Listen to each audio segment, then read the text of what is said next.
Hello everybody, Paul Rose here once again with a long overdue song surgery, something that I've been planning for months and months. Procrastination, delays, distractions, interruptions have prevented me from actually sitting down and doing this, but now here we are, and I hope you enjoy it. And today we're doing All Along the Watchtower from the Half Alive album, which I'm mortified to tell you is now 20 years old. We recorded this in Richard Newman's home studio, which he had in his house at the time in Oxfordshire, outside of London. And how it came about was we were jamming on Purple Haze, and I was like going doom doom jang doom jang doom jang you know, blue do do do, and then for some reason, can't tell you why, I started to play the All Along the Watchtower chords in the same doom doom jang jang, and I said, why don't we do All Along the Watchtower like that? And we did it without. I think we did it there and then, like on the spot, or we started it the next day. And if my memory serves me rightly, the whole thing took about a day and a half. We did the drums and the bass one day. In the evening, we did the rhythm guitars. The following day, we did the vocal and the lead guitars. And these weren't big, long 10, 12-hour days. These were 5-hour days with lots of watching television and eating and talking and laughing and joking. But anyway, we put it out on Half Alive and it was very well received.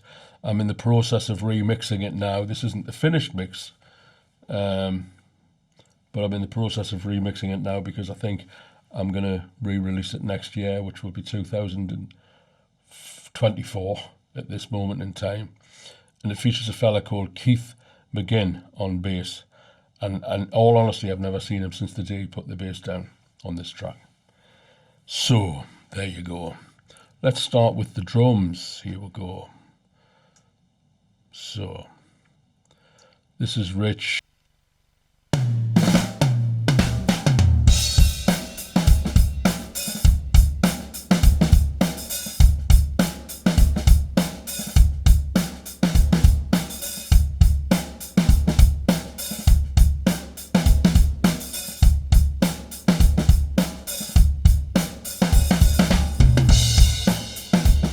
Yeah, nice and powerful.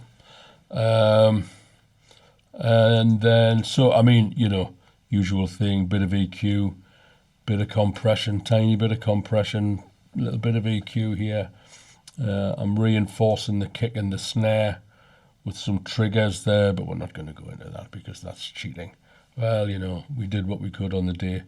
Now, 20 years later, when you've learned from your mistakes, you correct them as you can later on. So after that, we have the bass. Now, I can't remember very well this at all, but I seem to remember we had a Ampeg rack system. I seem to remember.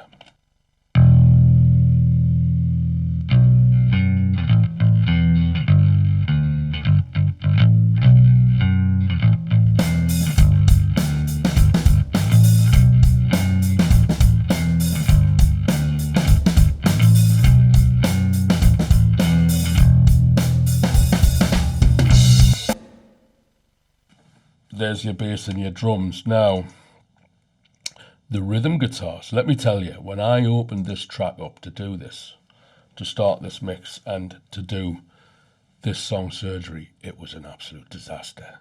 I had things rooted everywhere. I had everything in different colours. Yeah, it was a mess. I didn't know what I was doing. You know, you live and you learn. So the rhythm guitars,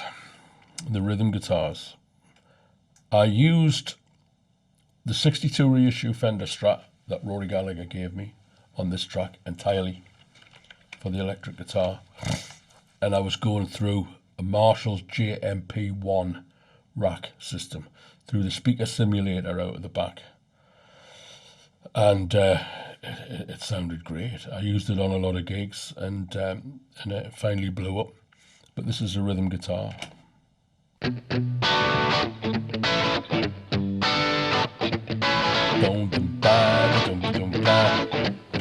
So you can hear it's very much around the it's very much around the Purple Haze groove.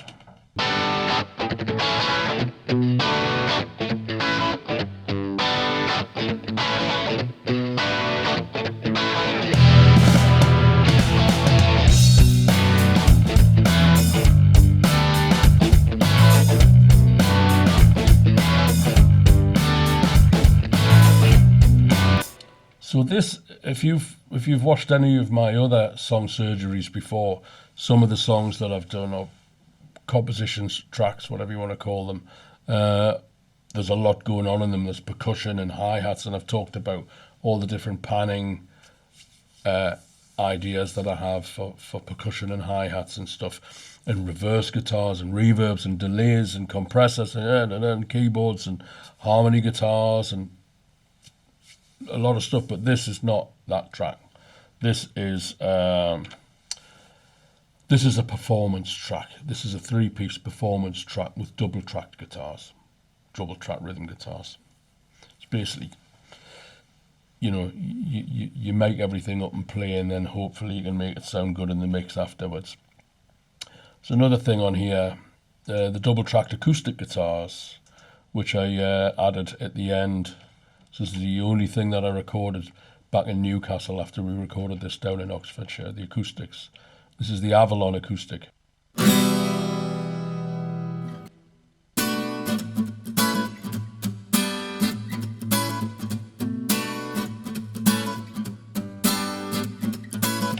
Basically doubling up the electric rhythm guitars. I was talking to a producer in London who was from New York, who was kind of doing some contemporary stuff in New York, and he said, double track your electric guitars with acoustic guitars, and it puts a shine, it puts a sparkle on the top.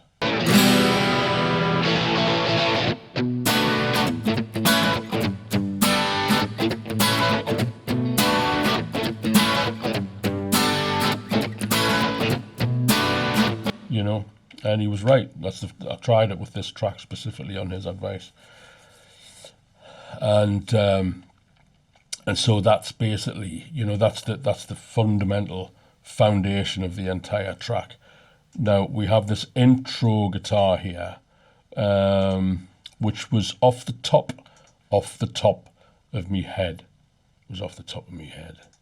Where is it now? Let's find it.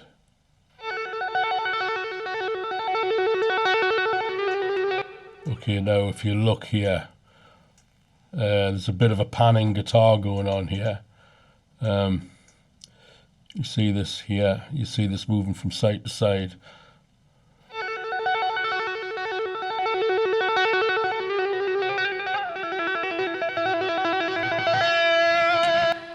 And I've got my headphones on the wrong way around. Oops. And there is a second guitar playing a very similar thing, and that is also panning. If you watch this here, we will see this panning.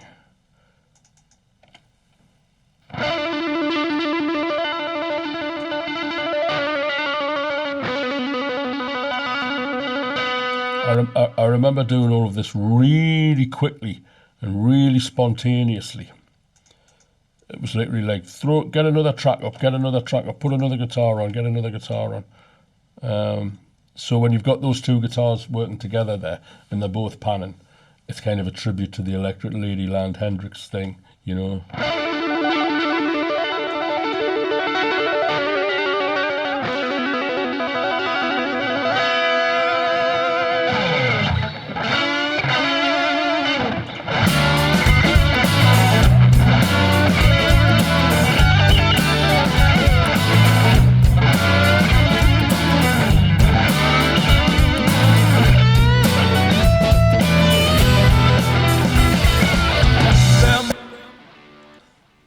Now we come to the vocal. First take. First take. And, oh my goodness gracious me, does it sound like a first take? I didn't even know the bloody lyrics, you know. Okay, so here again, we have the Black Guru. Now, if you see that that is down to it's about minus 14, because the level is so high. We had the levels going in so high. And then I've got it going into the Sand, which is the Acoustic Audio SSL G4000 mixing desk. And I'm using the EQ of that, and I'm using the compression of that. So it's giving it a classic kind of SSL sound.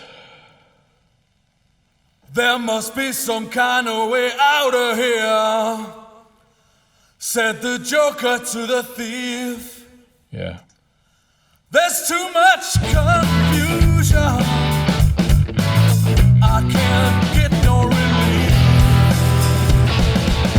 Businessman there, drink my wine, plowman take my earth.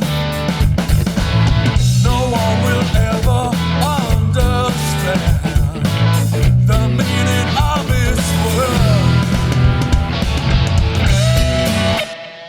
So the acoustic guitars, you see, these are the acoustic guitars. These are the acoustic guitars. You see the space here.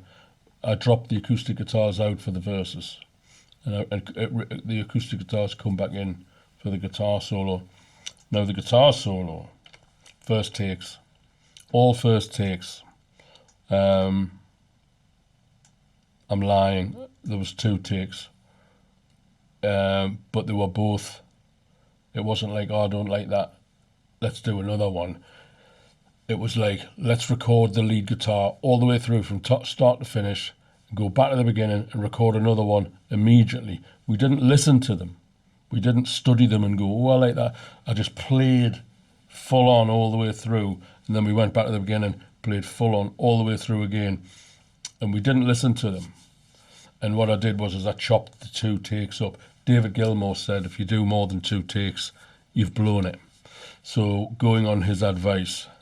So this solo, let's have a listen to this solo on its own, just for fun.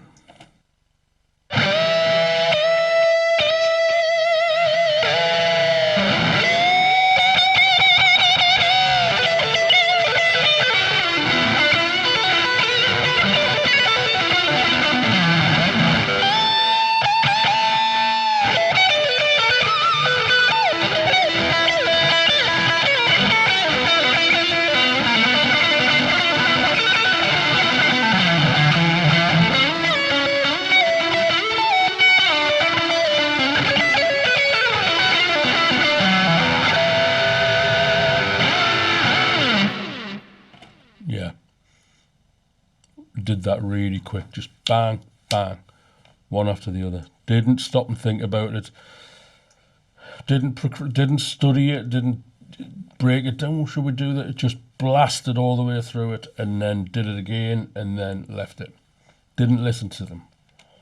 And so, well, shall we hear that with the? Let's hear that with the full Monty.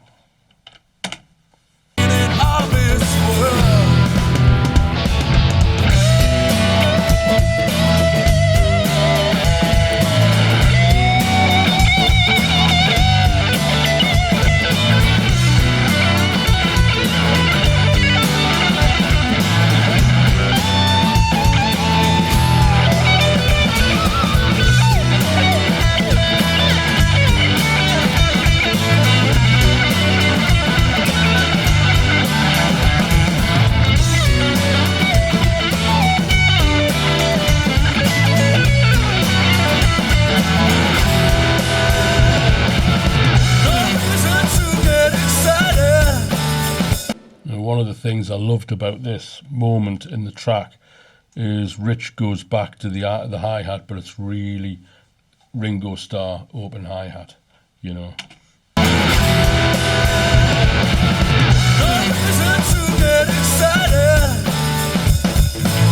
The people kindly spoke.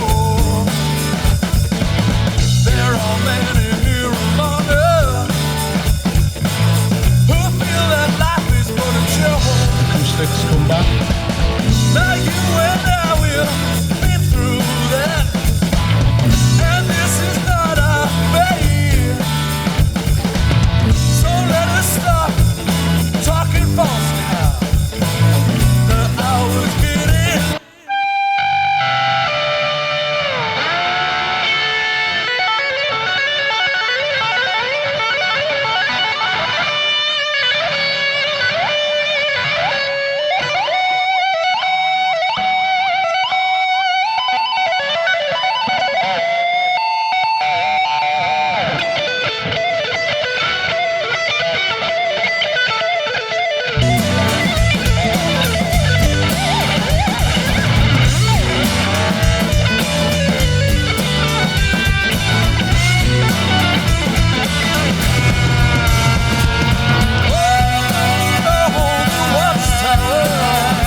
I also remember when we were doing these tracks,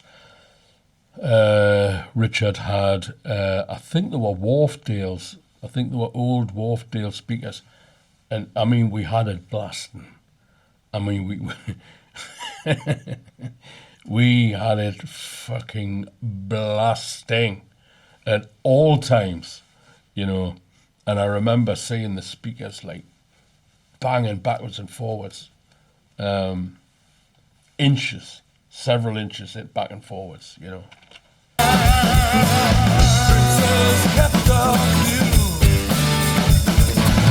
while all the women came and went. Yeah, so I mean, like I say, it's a performance track. It's not a production piece of art insofar as production and mixing goes. And this is half mixed as we're listening to it now. It's pretty close, I suppose. But you know, we didn't have great mics. We didn't have great preamps. We didn't have great gear, you know. And we did what we could with what we had, you know. And but the CD, people loved the CD, you know. They sold the CD like hand over fist, bang, bang, bang, bang. Every gig we did, knocking CDs out left, right, and centre. Back in the days when people used to buy CDs. Well, they still buy CDs, but maybe not so much as they did. But this last solo, we'll solo this last solo. Solo the solo. Here we go. And here it comes.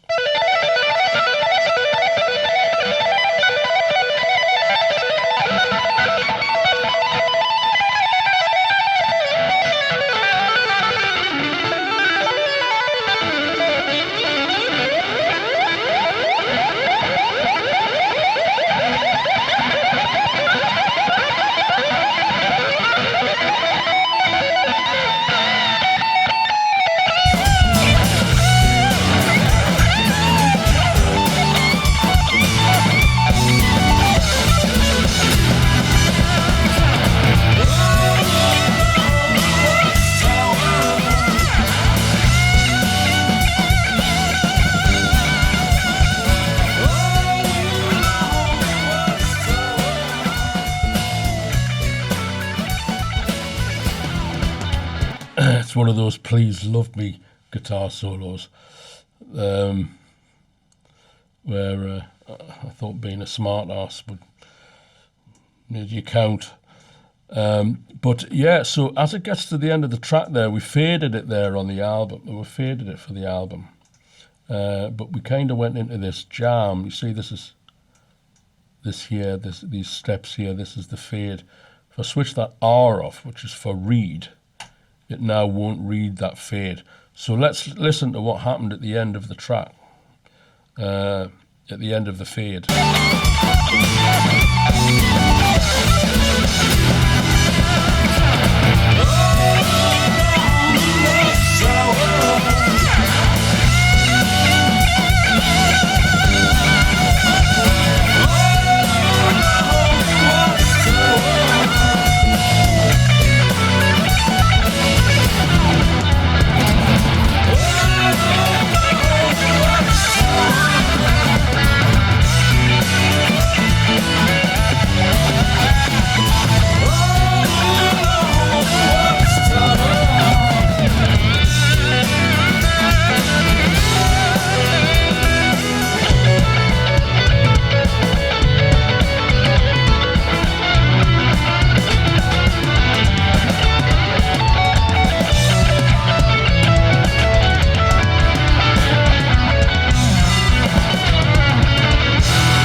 I wonder why I fade that. I remember Liam saying, "Oh, that's not part of the song. That's not part of the song." I don't know. Maybe on this version we'll leave that in. There is there's that very affected vocal. All along the watchtower. Repeat. All along the watchtower. That's it.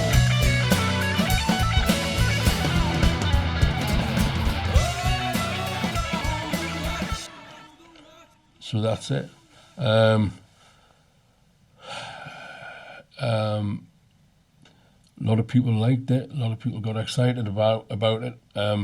I know this Ron Brembury, who is Bootsy Collins' manager. He managed Bootsy Collins, he managed Parliament, and he managed Funkadelic. Had this track on his answer phone for 2 years.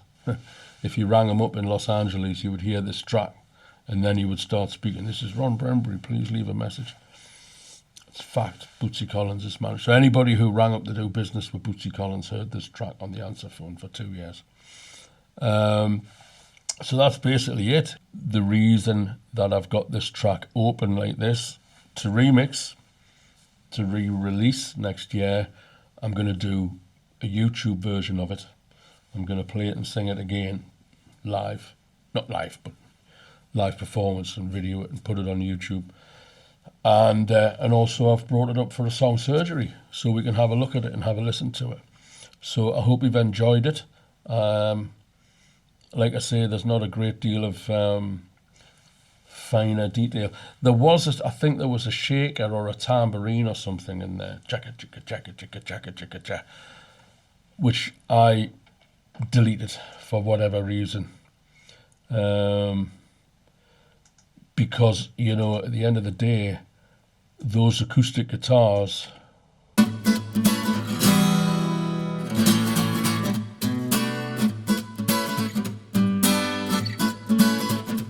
it's the Avalon acoustic, which is a derivative of Loudon, coincidentally. That they're quite percussive. Those acoustics are quite percussive. So I seem to remember putting a shaker and a tambourine in there, and with the acoustics thinking you don't need any more. The acoustics are kind of carrying it, So there you go, All Along the Watchtower from the Half Alive CD. Richard Newman and I were the driving force of this band. I would say 100%. Richard was very motivated in making things work for us as well. We did a lot of gigs, we did a lot of travelling. Scotland, Wales, all over the UK. We were doing like 3 or 4 gigs a week, every couple of weeks we'd be out. And agencies and promoters wouldn't give us the better gigs. I don't know, we weren't bluesy enough for them. We weren't playing the blues. Which is why I've got a track on the new album called What Blues Not Blues. That's another story. I'll tell you that one another time. But anyway, let's listen to the track. I hope you've enjoyed it. Thanks for tuning in. I hope you've got this far. I'm going to say goodbye. Let's listen to the song. Thanks very much. All Along the Watchtower, Paul Rose Band, Half Alive, Richard Newman on drums, Keith McGinn on bass, me on guitar and vocals. Here we go.